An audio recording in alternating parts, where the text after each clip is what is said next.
সুন্দর হইলে কি হইব, তাই এখন গরিব মানুষ বিয়া করবে না, তাই সে টাকা চায়, ওইটা চায়, বিয়ার কি হইতাছে না। গরিব হইলে আর বিয়া করতেছে না। টাকার কষ্ট আছে, আর বাবা ছিল অনেক আগে ছেড়ে আছে। বাবা অনেক আগে ছেড়ে চলে গেছে। আচ্ছা, কেন চলে গেছে বাবা?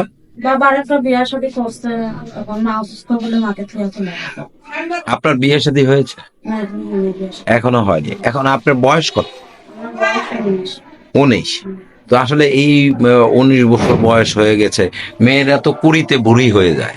এখন কি করবো, এখন আমার মা আছে, মাটা গরিব আছে, তো এত গরিব মানুষ বিয়া করতেছে না, যৌতুক চায় তো, বুঝছো? হ্যাঁ। আর এখন অন্য কোনো ছেলেরা আবার যৌতুক চায়, তাহলে কি বিয়া করবো? যৌতুক চায়। আচ্ছা, আপনি তো দেখতে শুনতে অনেক সুন্দর, আপনার থেকে যৌতুক কেন চাইবে? আচ্ছা, গরিব বলে বিয়ে হচ্ছে না। আমার মার দায়িত্বটা আমি নিয়েছি। মানে মায়ের দায়িত্ব আপনি নিয়েছেন।